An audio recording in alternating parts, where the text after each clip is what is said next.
Evangelio de Juan, capítulo 14, hagamos lectura del versículo 12 al versículo 15.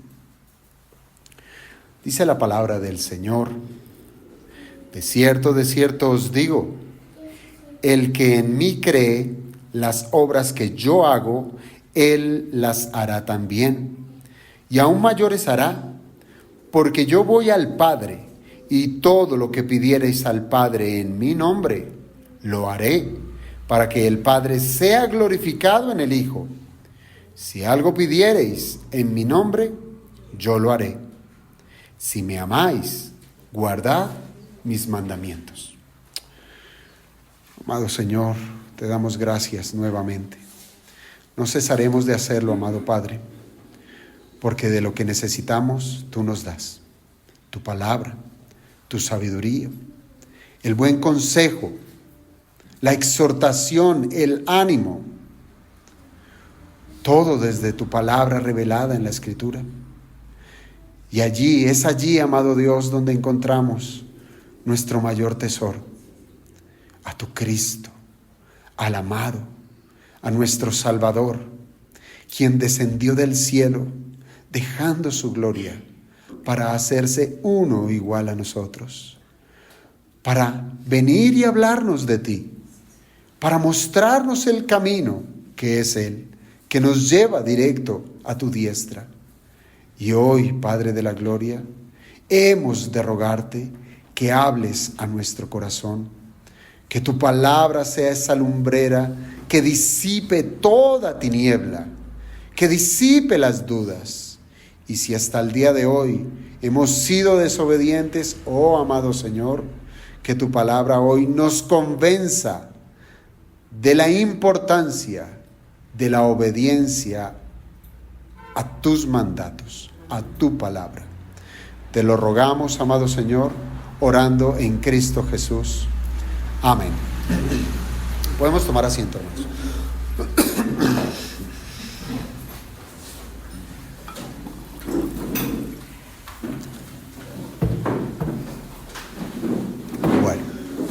Vamos a estar estudiando el versículo número 15 del Evangelio de Juan del capítulo 14. Un verso corto, pero muy diciente. Un verso sencillo, pero aún es sumamente profundo. Y por eso yo he titulado el sermón de hoy con una línea para llenar. Me explico. Y usted me sabrá entender. El título es: amar a Cristo es. Y llénelo usted, pero llénelo bien. Llénelo es conforme a lo que Dios ha hablado en su palabra. Y no lo llene conforme a lo que a usted le parece, o lo que parece mejor, o lo que le conviene. Así es que vamos a tratar ese tema. Amar a Cristo es. Ahora, y me tomé el atrevimiento de hacer lectura de los versículos previos. ¿Por qué? Porque estamos hablando de un mismo discurso.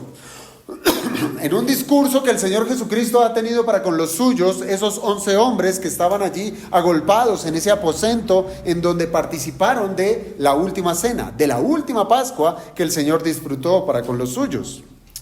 Y en medio de todo lo que estábamos viendo en ese momento, vemos cómo este grupo de hombres empezó a entristecerse por las declaraciones que el Señor Jesucristo estaba haciendo. Y la mayor de ellas era: me voy al Padre. Y esto realmente trajo tristeza al corazón de estos hombres. Pero con ello el Señor viene y trae consuelo. Les consuela y les dice: es necesario que yo me vaya. Es necesario que yo vaya al cielo. Es necesario que yo les prepare morada. Porque donde yo estoy, yo quiero que ustedes estén. Pero adicional a eso, el Señor les dice: pero hay todavía trabajo por hacer. Y por eso les voy a dar poder. Un poder que se desprende precisamente de mi ida. Es necesario que yo me vaya para que los envista de poder, para que hagan las obras que yo hago y aún mayores. Y si hay algo todavía sin resolver, pídanme y yo se los daré. Entonces es impresionante lo que el Señor está haciendo en medio de estos corazones entristecidos. Pero uno lee el verso 15 que dice, si me amáis, guardad mis mandamientos. Uno dice, bueno, pareciera que el Señor aquí está como cambiando de tema, como queriendo dar otra línea a lo que les está hablando a estos hombres. Pero no es así, hermanos. Hemos de entender este versículo 15 que hace parte de todo ese contexto.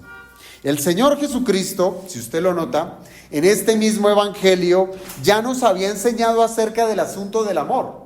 Pero no solamente del amor, sino que nos había hablado del amor y de los mandamientos. Y esto lo aprendíamos del evangelio, en este evangelio, en el capítulo 13, verso 34, cuando el Señor les dijo a sus discípulos, un mandamiento nuevo os doy. Un mandamiento nuevo, óigase bien, una orden, una instrucción, algo que ustedes deben sí o sí cumplir. Un mandamiento nuevo os doy. ¿Cuál? El mandamiento del amor. Que os améis unos a otros, como yo os he amado. Que también os améis unos a otros. Entonces, las palabras que tenemos aquí en el versículo 15, a la hora de la verdad, no son tan nuevas, ¿sí? Ya es un asunto que el Señor había tratado con ellos y que nosotros hemos tratado también aquí desde el púlpito. Ahora, si usted lo entiende así, conforme a lo que nosotros entendamos como un mandamiento, así será también la expresión de nuestro amor hacia los demás. Porque el mandamiento es el mandamiento del amor. Y en el grado en que usted tenga lo que es un mandamiento, pues así mismo será la magnitud de lo que usted diga amar al otro. Es decir, hay una relación directa entre lo que es el mandamiento y el acto de amar. Una relación directa. Si para nosotros, piénselo así, si para nosotros un mandamiento o el mandamiento es algo que es penoso, que es algo difícil de cumplir, que es algo que trae carga, solo pensar un mandamiento ya de por sí puede llevarnos a pensar que es algo difícil. Si ese es nuestro pensamiento, entonces así mismo será el acto de amar. Será un acto difícil. Amar a otro será difícil. Y es así, hermanos, como uno llega a escuchar a algunos cristianos que llegan a decir que les toca amar a los hermanos, que les toca tolerar a los hermanos, porque así lo ha mandado el Señor. Me toca amar, me toca tolerar, me toca aguantarme al hermano. ¿Por qué? Porque lo ha mandado el Señor. Es decir, mientras que el amor es un asunto de entrega sacrificial, porque eso es el verdadero amor, un asunto sin condición, hermanos, todo eso se va a desvirtuar completamente cuando se entiende que el mandamiento es un asunto impositivo, es un asunto cargoso, que va en contra de la voluntad del individuo. Si yo pienso así, cualquier mandamiento, incluyendo el del amor, se desvirtúa completamente. No estoy amando. Y me explico de esta manera. Decir, amo a mi hermano porque me toca, ya con eso deja en claro que no está amando a su hermano de una manera genuina, de una manera que Dios está mandando. Ahora, por otra parte, lamentablemente nosotros hoy vivimos tiempos en donde el subjetivismo ha permeado tanto la dinámica de los seres humanos que, como les decía en su momento, cada quien puede tener su propia definición de lo que es el amor. Si yo le preguntara a cada uno de ustedes, quizás en ese mismo número de personas también encontraría ese mismo número de diferentes significados de lo que es el amor. E incluso hoy el ser humano, las personas, se reservan el amor los unos a los otros bajo una serie de condiciones. lo amo, pero. Condicionan el amor. Hay un pero siempre. Pero hermanos, dentro de esa amplitud de diferentes significados que le podamos dar al amor, todo eso se va a reducir drásticamente cuando Dios habla y rige desde su ley y dice: esto es amor. Punto. Piense, por ejemplo, ese nuevo mandamiento que nosotros encontramos en Juan 13:34, óigame bien, no da espacio para que cada quien piense lo que quiera en lo que respecta a amar al prójimo. No podemos amar al prójimo según lo que a mí me parece. O amo a este prójimo de esta manera, pero a este prójimo lo amo de otra manera. Y a este, qué pena, no quedó. No hay amor para él. No. Si usted ha entendido bien Juan 13:34, usted entenderá que amar al prójimo está ceñido, es conforme al ejemplo que el Señor Jesucristo nos dejó. El Señor es lo sumamente claro como para decirnos que el amor que nos debemos los unos a los otros debe conformarse al amor que tuvo Cristo por nosotros. Entonces, ¿qué hace eso? Regula completamente el significado de lo que es el verdadero amor. Es decir, debemos mirar a Cristo, conocer su amor, el amor con que Él nos amó, que como les decía, es sacrificial, es incondicional, es una entrega total, y de esa misma manera debemos amar ¿a quién? A nuestro prójimo. Entonces, ¿da cabida para otros significados de amor? No da cabida. Ahora, si somos lo suficientemente cuidadosos en escudriñar las Escrituras, las cuales son claras en mostrar la obra de Cristo que Él ha hecho a nuestro favor, pues hermanos, vamos a tener todo lo suficiente como para saber definir lo que es el verdadero amor. Es decir, si al día de hoy usted no sabe amar a su prójimo, es porque no conoce el amor de Cristo. O porque no conoce a Jesús, sencillamente.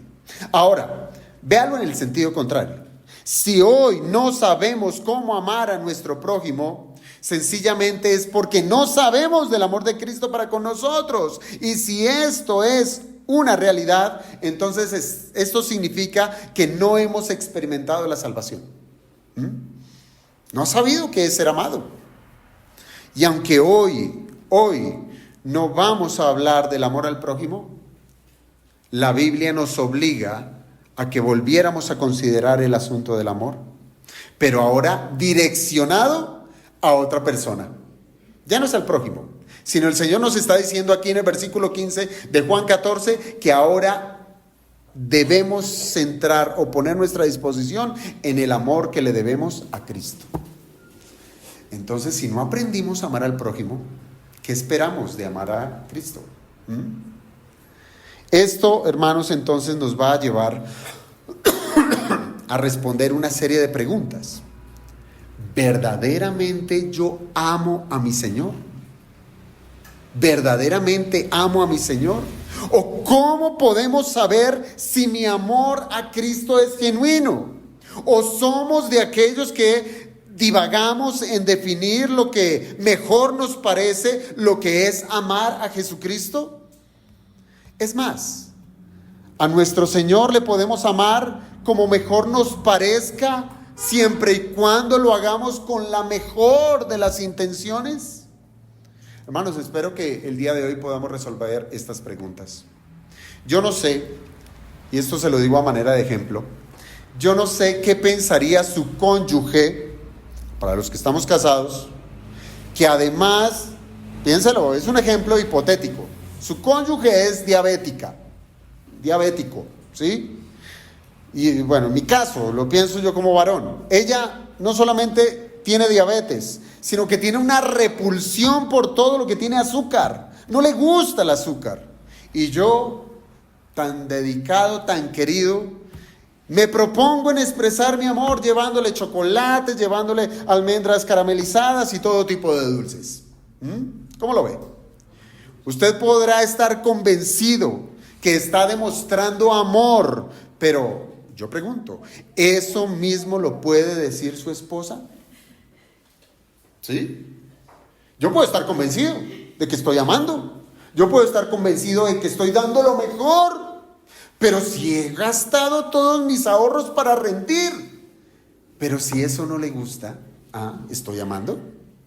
Hermano, puede sonar esto jocoso, ¿verdad? Pero cuando el Señor Todopoderoso dice, si me amáis, guardad mis mandamientos. Hermano, esto nos ha de poner en una situación en la cual debemos ser lo más precisos en definir y en hacerlo, lo que significa amar. Pues se trata del amor a Dios y es un amor que no puede quedar al arbitrio de los hombres, sino a lo que Dios ha demandado. No podemos amar a Dios a nuestra manera. Debemos amarle como Él pide que le amemos. Entonces, esto nos deja, hermanos, en la posición de estar muy atentos ¿a qué? A estar buscando, a estar considerando, a conocer qué es lo que Dios quiere, qué es lo que Dios demanda. ¿Y dónde usted va a poner la mirada? ¿Al techo? ¿A las estrellas? A ver si ahí se hacen una rayita, un dibujito y decir, esto es lo que Dios quiere. ¿A qué? ¿A mi imaginación? No, hermanos, debemos estar, toda nuestra disposición debe estar dispuesta es a la palabra de Dios. A la palabra de Dios, para saber la manera correcta de cómo expresar amor por nuestro Señor y Dios. Si usted lo piensa, ese versículo 15 es una oración sencilla, ¿verdad? Una oración muy sencilla. Si me amáis, guardad mis mandamientos. Pero hermanos, lo primero que hemos de entender es cómo esta oración encaja en el contexto que se está viviendo. Porque eso es importantísimo. El contexto lo es todo. El Señor, como les he dicho, ha venido consolando esos corazones entristecidos por la noticia de la partida de su maestro. Y con ello también han sido estimulados a que tengan confianza en que Jesús, aunque se vaya, les va a empoderar y les promete que les va a responder sus oraciones. Y con esto les está alentando a que no van a estar solos, sino que van a estar acompañados y que esa tristeza que en ese momento tenían no tiene por qué dominarles al punto de deshabilitarles para cumplir con su deber. Ese es el escenario. Y yo le pregunto, ¿estos 11 hombres amaban al Señor? Por supuesto. Por supuesto. 3 años siguiendo al Señor de aquí para allá. 3 años en donde tuvieron que ver cómo sus enemigos, la religión de turno, se levantaba en contra del Señor Jesucristo. Cualquiera hubiese dicho, como muchos hicieron, porque esto es verdad. Muchos dijeron, esto está como difícil, más bien de aquí nos vamos a resultar muertos. Pero estos 11 hombres se mantuvieron allí, íntegros delante del Señor. Claro que le amaban, pero parece que ellos estaban experimentando en ese justo momento un amor por medio de las emociones. Un amor sentimental, un amor que en ese momento lo estaban expresando por medio de la tristeza. Tú dices, Señor, que te vas y nos vas a dejar solos. ¿Y ahora quién nos va a ayudar? ¿Y ahora entonces de qué comeremos si dejamos todo? Tú eres nuestro maestro, tú eres nuestro proveedor. ¿Y ahora qué va a ser de nuestra vida? Estaban expresando su amor por medio de la tristeza. Pero hemos de saber que la tristeza es una emoción que sí, es natural de los seres humanos, pero que debe ser gobernada por el dominio propio, para que esa tristeza no nos vaya a llevar ¿a qué? Al desánimo. La tristeza desanima. La tristeza nos lleva a situaciones en las cuales si yo estaba haciendo alguna labor, ya, ¿para qué la hago? ¿Pero por qué? No, ya esto no tiene sentido y más bien renuncio, más bien acabo con el matrimonio, más bien abandono el ministerio, más bien dejo la iglesia, pero ¿para qué oro? ¿Para qué leo la Biblia? El desánimo viene por causa de esa tristeza cuando no es gobernada por el dominio propio. Y por tanto, eso nos lleva a abandonar nuestras responsabilidades. Ahí está. ¿Por qué somos irresponsables? Porque nos dejamos gobernar por, eso que hay en el corazón. Sí. Ahí sí nos volvemos como muy novelescos, ¿no? Corín Tellado se queda en pañales cuando empezamos nosotros a... pero es que qué tristeza la que yo tengo, el trabajo que perdí, ahora el novio que se me fue y no sé qué, no, estoy desanimado y dejo de hacer mis responsabilidades.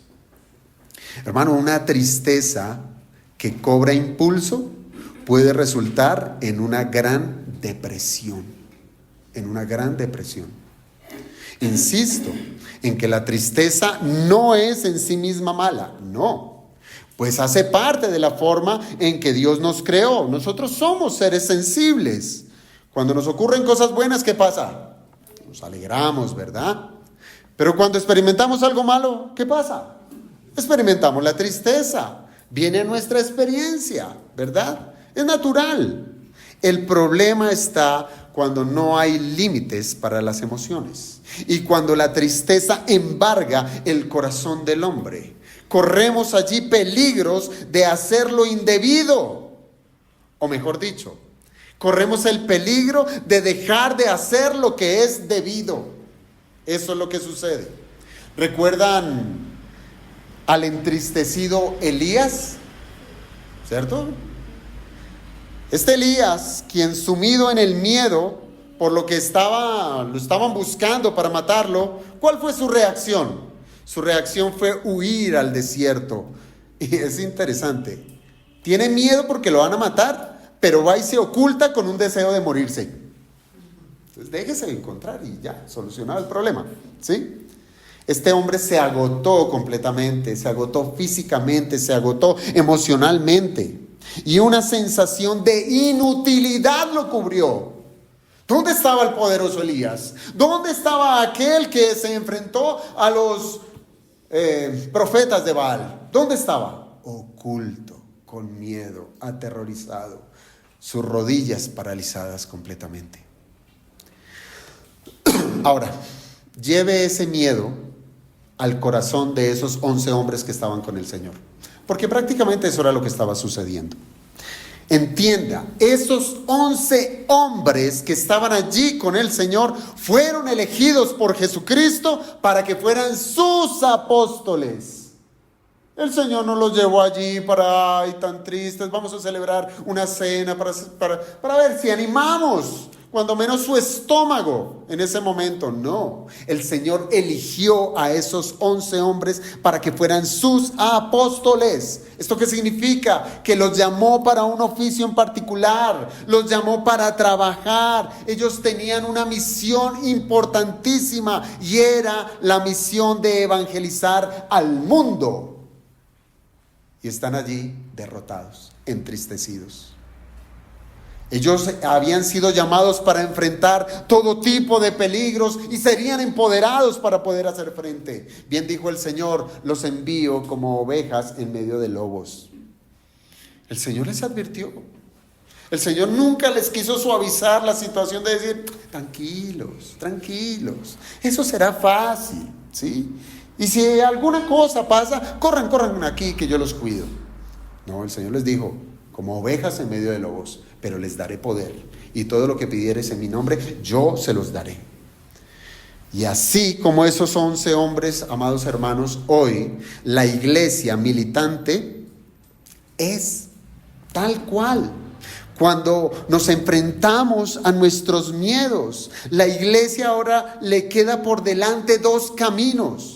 Cuando viene la dificultad, a la iglesia le quedan solo 2 caminos. ¿Por cuál vamos de esos caminos coger? Y el uno de ellos es, o nos dejamos llevar por la tristeza, por el agobio, por la inoperancia, o decidimos amar a Cristo. ¿Cómo así? Ya me explicaré. Solo esos dos caminos tiene la iglesia del Señor en medio de las dificultades, en medio de los miedos. O usted queda completamente tullido del miedo allí, o decide amar a Cristo. Y es allí, hermanos, donde encaja perfectamente las palabras del Señor. Si me amáis, guardad mis mandamientos. Ahora, habiendo contextualizado este asunto, vamos a hacer una evaluación de nuestro cristianismo a la luz de este versículo. Y yo creo que la principal pregunta, o la que encabezaría una lista de preguntas para poder evaluar nuestro cristianismo a la luz de este versículo es: ¿amamos a Jesús? Y ese será mi primer punto del sermón. ¿Amamos a Jesús?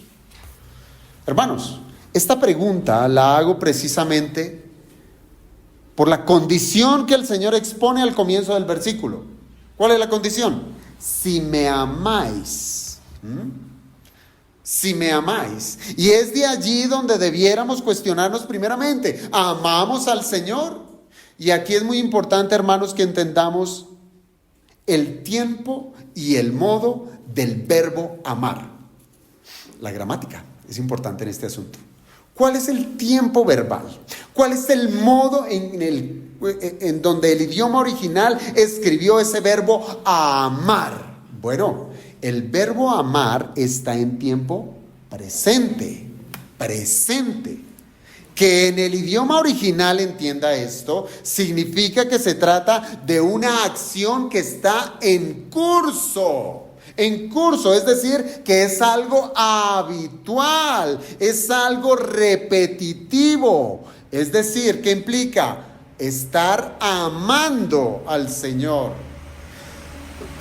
Y esto ya nos dice mucho, pues amar a Dios, amar a su Cristo, no es un asunto de vez en cuando. ¿Lo nota? No es un asunto de decir: hoy te amo, Señor. Tampoco se trata de un asunto que haya quedado en el pasado. Es decir, es como si pudiéramos decir: oh, sí, yo alguna vez amé al Señor. O llegar a decir: de acuerdo a las circunstancias, Señor, yo te amo. No, eso no es lo que nos está llamando esta palabra amar.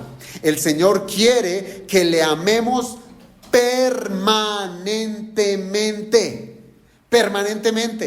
Y si la gramática me lo permite, es amarle en un presente eterno. Siempre. Y creo, hermanos, que esto ya nos pone en aprietos. ¿Por qué? ¿Recuerdan ustedes esas palabras del Señor cuando dijo: el que no ama a su hermano a quien ha visto, ¿cómo puede amar a Dios a quien no ha visto? Esto ya nos pone de aprietos. ¿Por qué? Porque si no somos capaces de amar a nuestro hermano de la manera en que el Señor lo manda, ¿cómo seremos capaces de amar a Dios a quien no lo hemos visto? No amar a Dios significa que no hay constancia en el amor que le debemos a Dios.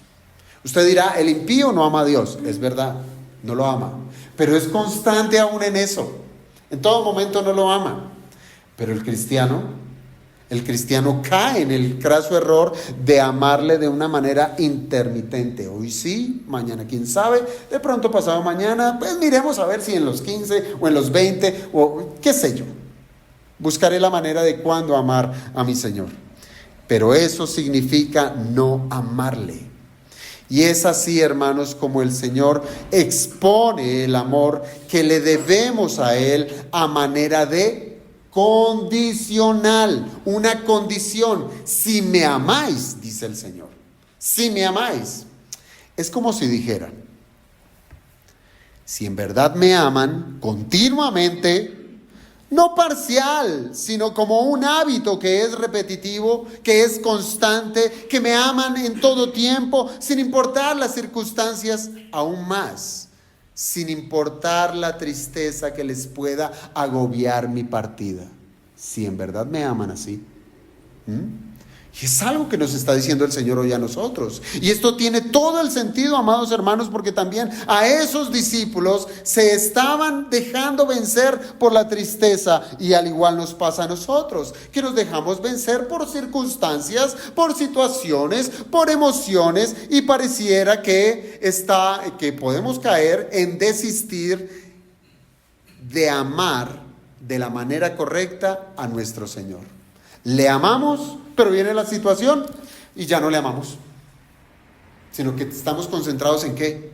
En una situación en particular, sea de alegría, sea de felicidad, sea de tristeza, la que sea. Y allí nos vamos y nos perdemos y dejamos de amar a nuestro Señor. Y esto es algo, hermanos, muy recurrente en medio nuestro. Piénsalo así. Los que decimos amar es porque siempre tenemos a ese sujeto del amor, siempre lo tenemos presente.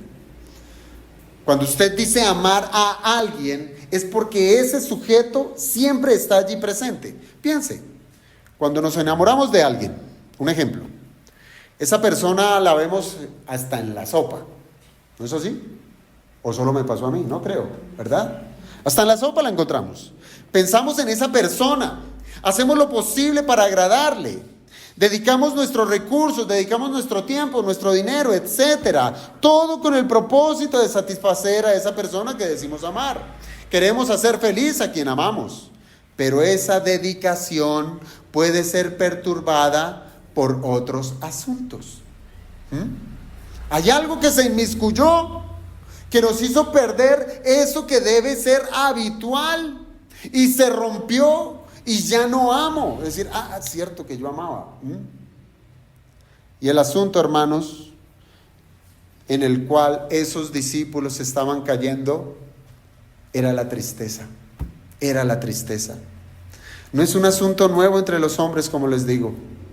Ya habíamos hablado de Elías, que abrumado por el miedo, ¿qué le ocurrió a ese hombre? Él olvidó el poder de Dios, que no hace mucho el mismo Elías fue testigo allá en el monte Carmelo. Lo olvidó el poder de Dios y sucumbió a su tristeza. Job también nos puede servir de ejemplo, ¿verdad? Pues él, viviendo íntegramente delante de Dios, cuando vino la prueba, la intensidad de su tristeza lo hizo olvidar temporalmente el carácter amoroso de Dios, con tal que el mismo Job llegó a maldecir el día en que él nació. Olvidó a Dios. Ahora, y no muy lejos de la porción en la cual nosotros estamos estudiando hoy, tenemos a Pedro, ¿sí?, que aterrorizado por el arresto de nuestro Señor Jesucristo, tal fue su miedo que llegó a negar al Señor 3 veces. Olvidó esas palabras: y les daré poder. Olvidó esas palabras en que todo lo que pidáis en mi nombre os daré. Lo olvidó completamente. Y así nos ocurre a nosotros, hermanos, cuando parece que hay cosas que nos hacen quitar la mirada de nuestro amado Salvador. Siempre hay algo que entorpece nuestra relación con Cristo. Y yo pregunto a cada uno de ustedes, ¿cuál es esa circunstancia que no le permite amar a Jesús como Él lo manda? ¿Qué es eso lo que hoy se está atravesando en su camino? ¿Será su trabajo? ¿Será alguna enfermedad, ya sea suya o de otro? ¿O será algún otro amor que se ha atravesado en su vida? ¿Qué es lo que hoy no le permite amar a Jesús? ¿Qué es eso que hace que no le ame al Señor de una manera constante?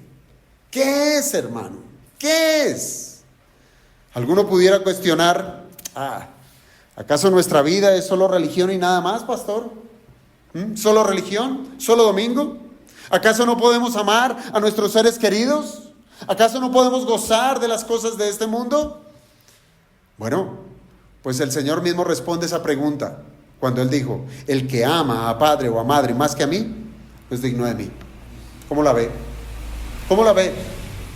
Ahora, ¿qué le vamos a decir al Señor? ¿Cómo vamos a contrapuntear? Eso es lo que dijo el Señor. Y Él se extiende. El que ama a hijo o a hija más que a mí, no es digno de mí. Entonces, ¿qué puede? Vuelvo y pregunto, ¿qué puede? ¿Qué circunstancia? ¿Qué persona? ¿Qué cosa? ¿Qué animal? Lo que sea, se está interfiriendo en que usted no tenga una relación con Cristo hoy. El Señor demanda un amor absoluto hacia Él. Quizás nosotros estamos acostumbrados, porque eso somos, seres caídos, estamos acostumbrados a repartir el amor entre los hombres conforme a nuestro parecer. Y lo damos a medidas, ¿sí? Y lo damos a tiempos. Y porque estemos nosotros acostumbrados a eso, hermanos, no lo podemos naturalizar como si eso mismo pudiéramos hacer con aquel que nos creó y nos salvó. No podemos hacerlo. Hermanos, no significa que despreciemos a los demás, sino que nuestro afecto y nuestra lealtad hacia Cristo debe ocupar siempre, siempre, siempre el primer lugar. El primer lugar. Pero parece que hoy el primer lugar lo tienen las circunstancias, lo tienen las tristezas, lo tienen las alegrías, lo tienen otras personas e incluso hasta los animales y las cosas se han atravesado en medio del amor a Cristo. Piense para los que tienen mascotas. Para los que tienen mascotas hay quienes ese animal lo han considerado mejor que un hijo.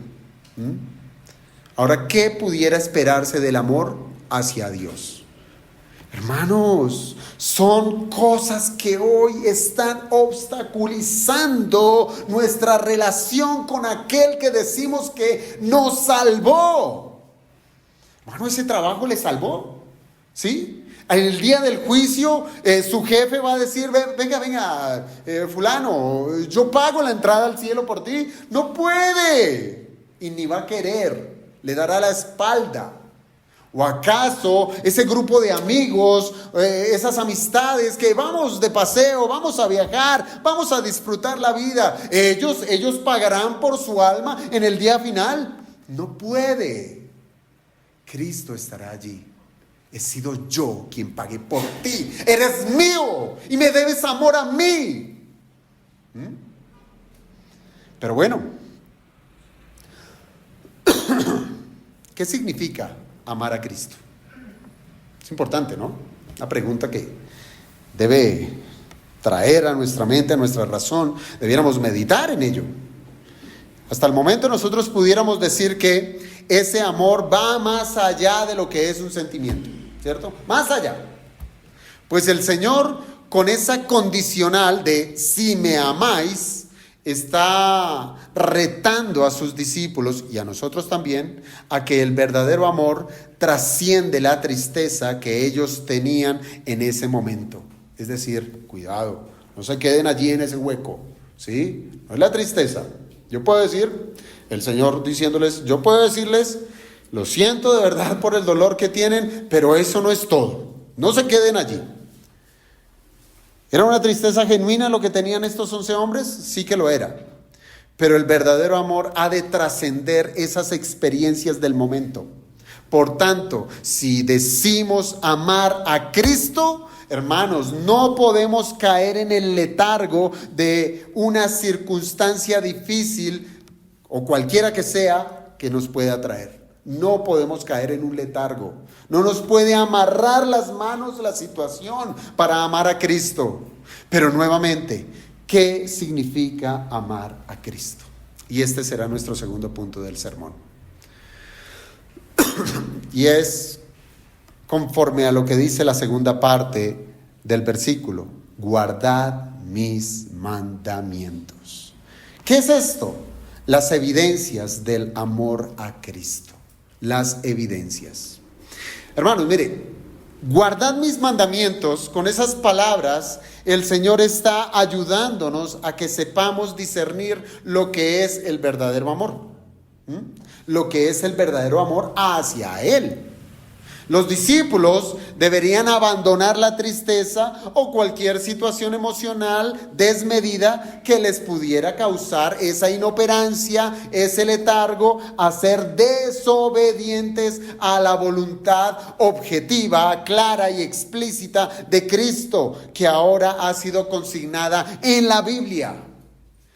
En medio del dolor del corazón de estos discípulos, el Señor les dice: tienen trabajo que hacer. Yo los llamé para ser mis apóstoles, y por eso les daré poder, y por eso les contestaré lo que ustedes me pidan, ¿sí? Pero tienen trabajo que hacer, y ahora ustedes están cayendo en un hueco sin fondo, en donde están entristecidos, y ahora no tienen nada más que hacer. Y si usted lo piensa bien, cuando el Señor muere, Pedro es el primero que dice: me voy a pescar. No tengo más que hacer. No sé qué otra cosa hacer. Me voy a pescar. Mientras que el Señor, antes de morir, les dijo: id y haced discípulos y bautícenles en el nombre del Padre, del Hijo y el Espíritu Santo, a todas las naciones. ¿Tenían trabajo? Sí, pero el temor que los nubló, les amarró de pies y manos. Y no es que no supieran. Y lo mismo nos ocurre a nosotros. No es que no sepamos, amados hermanos, cuál es la voluntad de Dios, que insisto, es objetiva, es clara y explícita, y está en la Biblia. En la Biblia. Así es que esa obediencia a sus mandamientos será el reflejo de lo que es el verdadero amor a Cristo, o visto de otra manera. La obediencia, hermanos, es el fruto del amor que tenemos por nuestro Salvador. Allí es donde se mide cuánto amamos al Señor. Ama al Señor, guarda sus mandamientos. Guarda sus mandamientos. Y esto hace, hermanos, que la obediencia no sea un asunto frío, no sea un asunto calculado o netamente mecánico, e incluso que el amor sea la fuente de la obediencia, deja de lado cualquier otra consideración para obedecer los mandamientos del Señor. Me explico. La única motivación para ser obediente, la única motivación para obedecer la ley, la única motivación para hacer la voluntad de Dios es el amor. Pare contar. Así es que no es obedecer por obedecer, sino más bien es obedecer por amor a Cristo. Y cualquier otra motivación es equivocada, es errada. Por ejemplo, es errado obedecer la ley para ganar la salvación. ¿O no es así? Es errado, ¿verdad? Y ese es un razonamiento que va en contra de Juan 14:15. Porque el esfuerzo que haga una persona para querer justificarse por sus obras va a redundar en una conducta de que si obedecí, resulta en palmaditas en la espalda. Qué bueno soy, ¿sí? Hoy oré, hoy leí la Biblia. ¿Leyó la Biblia en un año? Yo sí, yo la leí. Miren lo bueno que soy. Yo ayuno, yo hago, yo esto, yo aquello. ¿Eso resulta en qué? Palmaditas en la espalda por hacer lo que es bueno. Pero bueno, también ocurre que si no obedezco, si no decir, me quedé corto en el mandamiento y yo no puedo y eso es muy difícil. Hermanos, ahí es donde viene una tristeza que va a consumirnos. Cuando ve que sus obras no son buenas. Ay, no soy tan bueno como el hermano que sí lee, como el hermano que sí ora. Ay, yo no soy tan bueno. Y entonces es una actitud de derrota. Pero aún así, ¿a dónde está mirando? ¿A Cristo? No, a la persona. Está mirándose a sí mismo. Está mirándose a sí mismo. Ya sea lo uno o lo otro, es decir, que tenga un buen desempeño o no lo tenga en obedecer. Hermanos, amor por Cristo allí no hay. No hay. ¿Por qué? Porque en la balanza va a pesar más las obras del individuo que la obra redentora del Señor Jesucristo. No será suficiente la obra de Cristo, sino la mía, lo bueno o lo malo que haya hecho. Eso es lo que va a pesar. Por eso es que digo que obedecer por ganar la salvación es un asunto errado, equivocado. Otro motivo equivocado para obedecer es por miedo al castigo. Y este también es muy conocido. ¿Por qué? Hermanos, el amor a Cristo que nos motiva a obedecer no debe ser, es por el miedo a los juicios de Dios. No es por el miedo a Dios. Así es como equivocadamente muchos han llegado incluso a compartir el evangelio, donde se demanda que deben ser buenos, ¿para qué? Para que no sean castigados. ¿Sí? Sea bueno, si no hay infierno para usted. Por eso es el punto. Si una persona que usted le presenta el evangelio bajo esta posición de obedecer por miedo al castigo, y usted le diga, ¿usted quiere ir al infierno? No, crea en Cristo. Bueno, por miedo yo le creo en lo que usted me diga. Si dice que crea en Santa Pepita, lo hago. Pero infierno no quiero. Entonces, eso es equivocado. Así es como equivocadamente se llega incluso a predicar el evangelio, donde se demanda que deben ser buenos para no ser castigados, y esto lo que produce es que nada más que moralismo. Moralismo. Pastor dice buenismo. No es más. Algo externo. Algo que hizo bien y punto, ya. Pero corazones redimidos allí no hay. Pero verdaderamente lo que hace el evangelio es enseñar acerca del amor de Dios, que está buscando a pecadores para redimirlos. Para redimirlos. Ahora, hay otro elemento que reemplaza el amor para la obediencia, y es la aprobación de los hombres y la tradición religiosa. Dos en uno, ahí van, de la mano, acompañaditos. La aprobación de los hombres y la tradición religiosa. Hermanos, este es un asunto que quizás es muy visible cuando hay quienes solamente obedecen para quedar bien con sus pastores. ¿Sí? Yo vine, yo hice, mire, pastor, míreme con la escoba. Para buscar aprobación. Y es un acto, hermanos, que el Señor repudia y repudió hasta el cansancio en el comportamiento de los fariseos, quienes realizaban actos religiosos para buscar el aplauso de los hombres. En su oración, en sus ayunos, en sus ofrendas, en todo, los fariseos lo que hacían era querer el aplauso de los hombres. Por eso les causaba miedo, temor, envidia, ver cómo la gente seguía a Cristo. Pero si son mis seguidores, ¿por qué se van con ese aparecido? Si son míos, miren lo bueno que soy. Y eso era lo que querían ellos. Así es que, amados hermanos, esto sumado también a la tradición, que se me olvidaba mencionar. También la tradición ha sido esa moneda de cambio para rendir obediencia. Y creo, hermanos, que es la faceta quizás más marcada en la religión.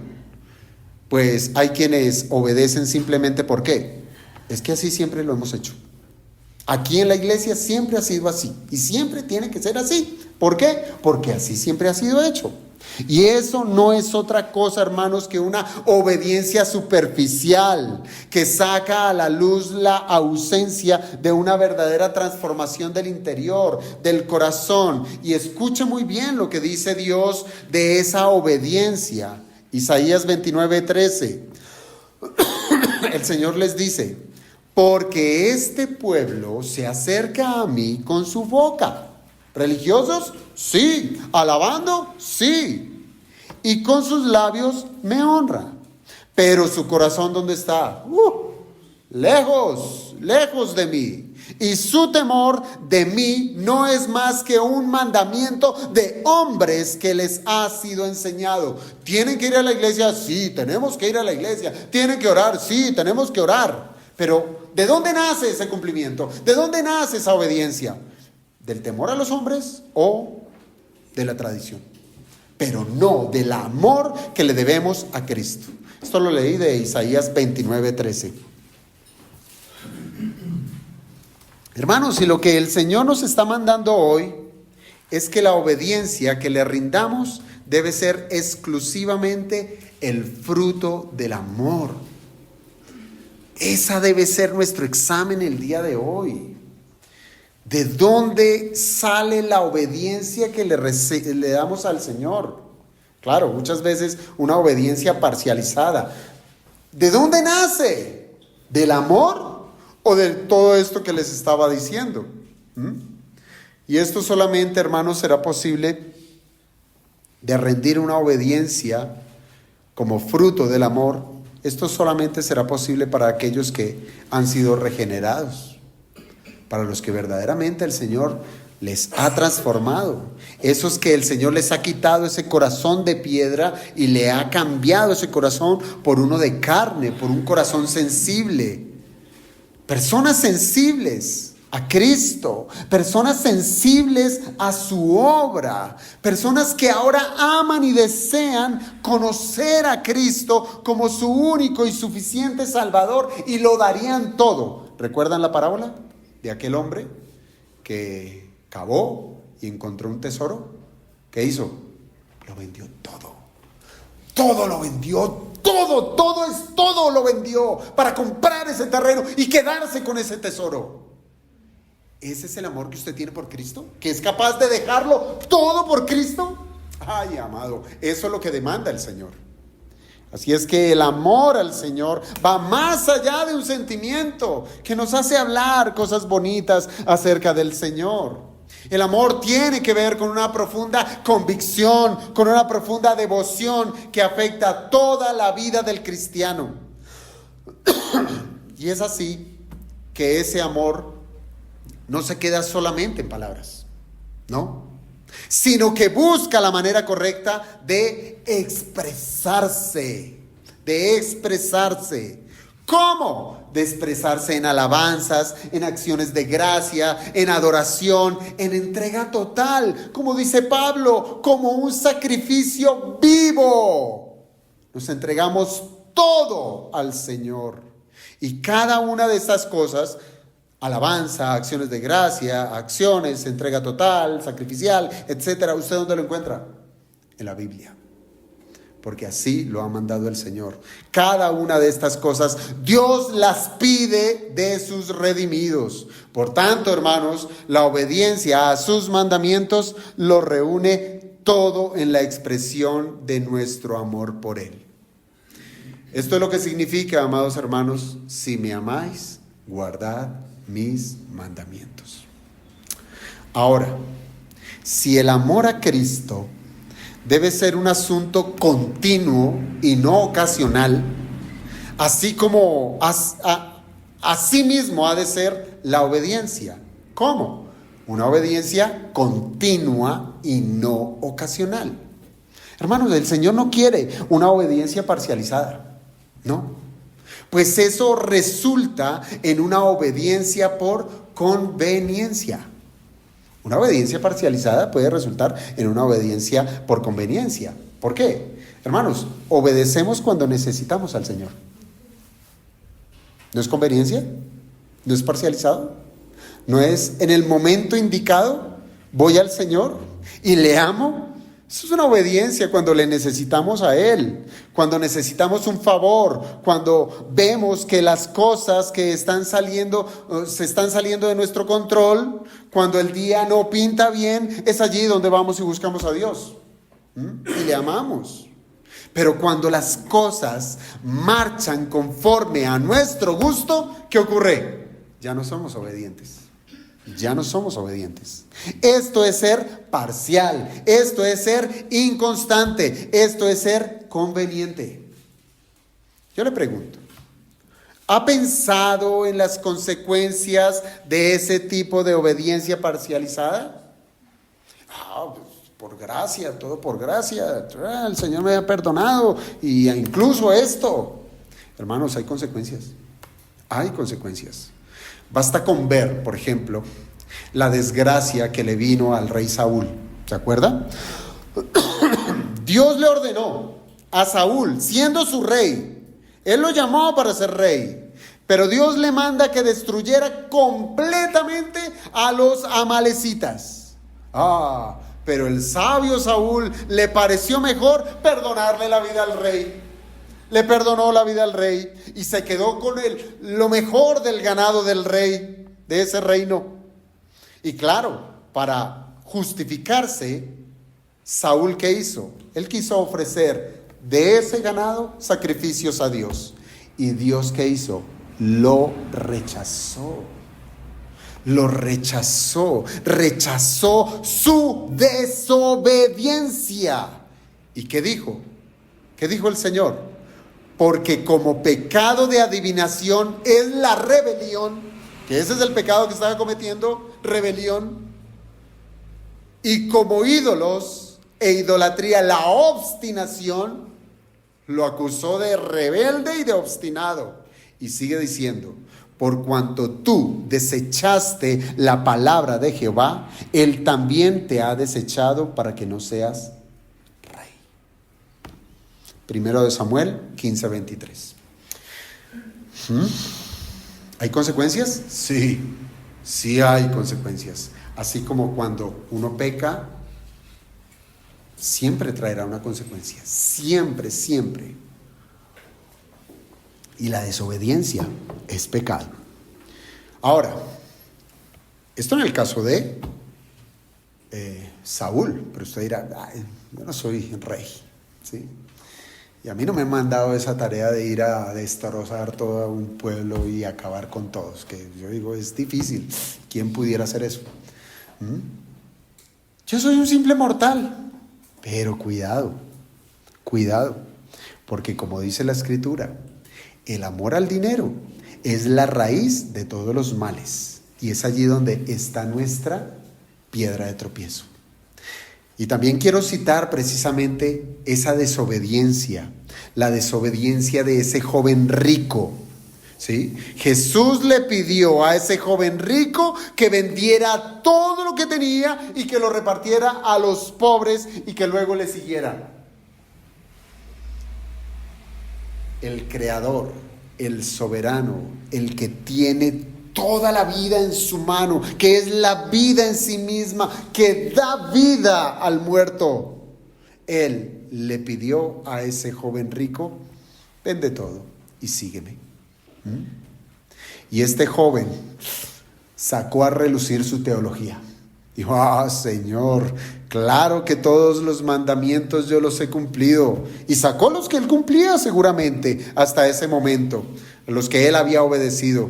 Pero no estaba dispuesto, no estaba obstinado, estaba resignado. Él no quería obedecer, no estaba dispuesto a renunciar a sus riquezas. ¿Cuál fue la consecuencia? Que esa obediencia parcializada, porque en algunas cosas decía obedecer, pero en esta no, parcializada, esa obediencia parcializada fue capaz de dividir el corazón de ese joven rico. Dividir el corazón entre Dios y los ídolos, cegándole ¿a qué? A entender que Dios es un Dios celoso, que no comparte su gloria con nadie. A eso nos exponemos todos los días, a querer compartir la gloria de Dios con otros asuntos. Y yo le pregunto, ¿esta es su condición? ¿Esta es su situación actual? ¿Usted es de aquellos que hace de los mandamientos un asunto como una carta de un restaurante donde usted solamente elige lo que le gusta? Hermano, de ser así, cuán poco conoce a Cristo y cuán poco estima la salvación que le ha sido dada, si es que en verdad la tiene. Puede ocurrir. Y cierro con esto, hermanos. Puede que al día de hoy usted quiera justificarse al decir que no tiene la menor idea de cuáles son los mandamientos del Señor, que no sabe cómo guardarlos. Y esto no es otra cosa que la encarnación de aquel hombre que fue a la universidad por 5 años pero nunca entró. ¿Se acuerdan? Pues parece que cada vez que asistieron a las reuniones de la iglesia, cuando la palabra de Dios fue predicada, jamás fue sembrada en su corazón. Entró por aquí y salió por allá. ¿Vino a la iglesia? Sí, presente todos los domingos, pero nunca estuvo presente. Nunca. Quizás se debió a que había otras cosas que en ese momento le resultaban más importantes. Seguramente sus tristezas. O pudieron haber sido sus alegrías. O cualquiera que fueran las circunstancias que estuviera experimentando, resultaron más grandes que la voluntad del Señor, que domingo a domingo era predicada. Siempre había algo mayor. Siempre había algo mejor. Siempre había alguien que poner por encima de Dios. Y por más, óigame bien, por más que diga amar a Dios y a su Cristo, entienda muy bien que el amor genuino por el Señor se hace evidente en una obediencia que es constante, que no es ocasional, no por obligación, sino por un amor genuino. Genuino. Esto me recuerda, estuve leyendo un pequeño libro de una jovencita de 17 años. Mary Ann White, quien a su corta edad falleció por causa de una terrible enfermedad, creo que tuberculosis. Pero hasta en su lecho de muerte se le escuchaba a esta joven cristiana decir, abro comillas, Él me amó y se entregó a sí mismo por mí. Oh amor del cielo, ¿quién puede amarte? ¿No eres tú del todo hermoso? Te amo, oh dulce Jesús, y sé que me amas con un amor eterno. Anhelo verte y disfrutarte en tu gloria. Ven, oh, ven y llévame a casa, porque no puedo vivir sino en tu presencia. Cierro comillas. Así le alcanzó la muerte, pero su vida desde los 7 años fue una entrega total a su Salvador. Así es que, amado hermano, no rompa con la relación que hay entre el amor y la obediencia. No lo haga. Estas dos virtudes del cristianismo van siempre de la mano. Nadie puede decir, ay Señor, cuánto te amo, si no está dispuesto a demostrarlo. Y Jesús es el mayor ejemplo de lo que es amar por la obediencia. No quiera usted justificarse al decir, ay, pero es que Jesús es Dios, ¿sí? Y yo soy un simple mortal, soy una criatura. Hermano, la obediencia del Señor en este mundo fue aceptada por el Padre como mediador entre Él y los hombres por razón a su humanidad. A su humanidad. Por eso es que encontramos que la obediencia de nuestro Señor Jesucristo estuvo enmarcada por circunstancias difíciles desde su mismo nacimiento. Estuvo enmarcada por el dolor, por la persecución, por el vituperio, y aún así el Señor no huyó, no se escondió, mas sí se dispuso a traer gloria al Padre haciendo su voluntad en todo momento. Bien dijo el Señor, porque he descendido del cielo no para hacer mi voluntad, sino la voluntad del que me envió. Siempre lo hizo el Señor. El Hijo amó al Padre con tanto fervor que sus días sobre esta tierra estaban enmarcados con la oración. Muy temprano en la mañana el Señor buscaba la presencia del Padre y cerraba sus arduas jornadas orando también. Pero entre la mañana y la tarde el Señor entregó su vida para hacer la voluntad del Padre. ¿Ora usted en la mañana? ¿Ora usted en la noche? ¿Qué hace en medio de esas dos oraciones? Hermanos, se trató de un trabajo arduo de parte del Señor. Un trabajo arduo en buscar a esas ovejas perdidas de su redil. Allí estábamos nosotros, el Señor trabajando para buscarnos. Y su trabajo no cesó hasta encontrarlas a todas. Y para ello, hermanos, eligió a un puñado de hombres para que siguiera con su legado.